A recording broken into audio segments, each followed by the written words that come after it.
भी मैं सेवा जोहार पेश करूंगा और अपनी बात शुरू करने से पहले कुछ चंद लाइनें मैं आपके बीच पेश करूंगा। न मुस्कुराने को जी चाहता है, न आंसू बहाने को जी चाहता है। न मुस्कुराने को जी चाहता है, न आंसू बहाने को जी चाहता है।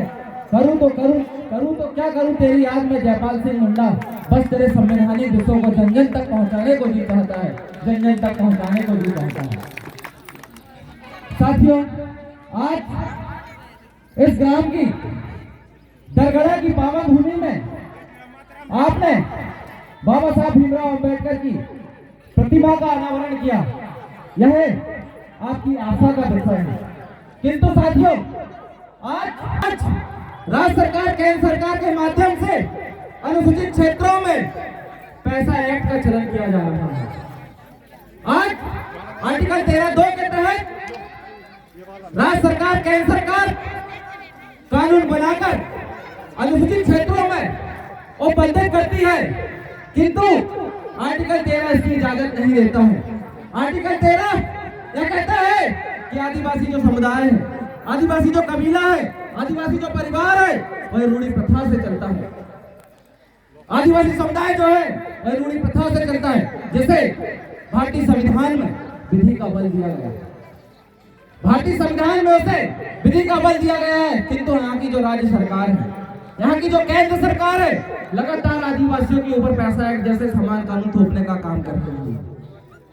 जब आर्टिकल 13 इसे असंवैधानिक घोषित करता है, फिर भी जबरदस्ती राज्य सरकार जो है उसका प्रचार प्रसार कर रही है और भारतीय संविधान में असंवैधानिक काम करने वाले के ऊपर देशद्रोह का मुकदमा दायर होता है, जिसे 124(a) के तहत देशद्रोह समुदाय के साथ किया जा रहा है।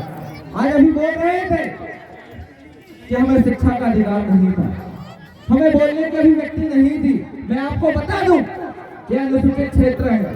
अनुसूचित क्षेत्र में आर्टिकल 19(1) के तहत किसी दिकू या किसी गैर आदिवासी को बोलने का भी अधिकार नहीं है।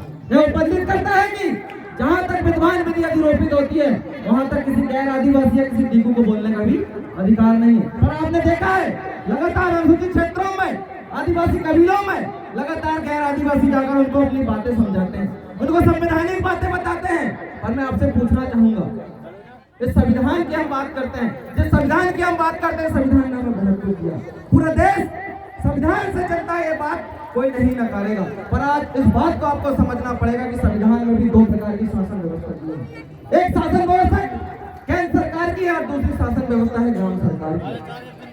ग्राम सरकार का वो निर्णय चाहे राज्य सरकार हो चाहे केंद्र सरकार हो, यहाँ तक कि सुप्रीम कोर्ट भी नहीं नकार सकती। ये पावर हमें आर्टिकल 13 में दिया गया। और इस चीज को हमारे बुद्धिजीवी वर्ग, हमारे युवा साथी, हमारे लीडर इस चीज को बता नहीं पा रहे हैं। और आज आप देखिए वर्तमान परिस्थिति में हमारे जितने भी अंतर्राष्ट्रीय लेवल के लीडर हैं, चाहे राष्ट्रीय लेवल के लीडर हैं, ये हमारे जो समान कानूनी पैसे एक्ट को प्रमोट करने का काम मध्य प्रदेश में कर रहे हैं। ये सबसे बड़े दुर्भाग्य का विषय है। इससे प्रतीत होता है कि हमारा जो लीडर है, हमारा जो नेतृत्व करता है, वह घोड़ा बेच के सोया हुआ है। इससे प्रतीत होता है कि हमारा जो नेतृत्व करता है वह घोड़ा बेच के सोया हुआ है। आज हमें घर घर में संविधान की बुक लेके पढ़ना पड़ेगा, संविधान के ओरिजिनल प्रावधानों को पढ़ना पड़ेगा, क्योंकि आज बाजार में भी कॉपीराइट संविधान आ चुका है। इस बात को भी आपको समझना पड़ेगा।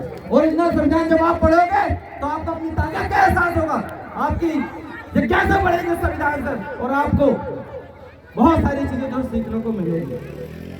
आज आप देखिए अनुसूचित क्षेत्र में पैसा कानून के माध्यम से आदिवासी के ऊपर समान कानून लागू किया गया है। इसके पहले भी आप देखोगे भारतीय संविधान में आईपीसी का जो सेक्शन 5 है, सीआरपीसी का सेक्शन 5 है, यह कहता है कि आदिवासियों के ऊपर आईपीसी सेक्शन 5, आईपीसी और सीआरपीसी की धारा लागू नहीं होती। फिर भी आप देखिए आपके अनुसूचित क्षेत्रों में जितने भी जो मुकदमे दायर हुए, सभी आईपीसी और सीआरपीसी के तहत हुए। मैं आपसे पूछना चाहूंगा कि किस वजह से आईपीसी सीआरपीसी के मुकदमे हमारे ऊपर दायर किए गए हैं। आपको संविधान को बारीकी से पढ़ना पड़ेगा। संविधान के बहुत बड़े ज्ञाता हैं यहाँ पे, पर संविधान को बारीकी से कोई नहीं समझ पाए। अगर आप जिस दिन संविधान को बारीकी से समझ पाओगे, तब आपको वास्तविकता का एहसास होगा, तब आपको वास्तविकता पता चलेगी कि वास्तव में भारतीय संविधान में हमारे लिए क्या था और क्या नहीं था। इस चीज को आपको समझना पड़ेगा। इस चीज को आपको समझकर समुदाय को, इस कबीले को बताना पड़ेगा। अगर आपने नहीं बताया तो आपके साथ इसी तरह शोषण अत्याचार होता रहेगा। आपको समझना पड़ेगा कि आपकी शासन व्यवस्था क्या है, आपकी प्रथा क्या है, आपका रीति रिवाज परंपरा क्या है, इन चीजों को समझना पड़ेगा। इन्हीं शब्दों के साथ मैं अपनी बारी को यहीं विराम देता हूँ। जोहार, जिंदाबाद, जय हिंद।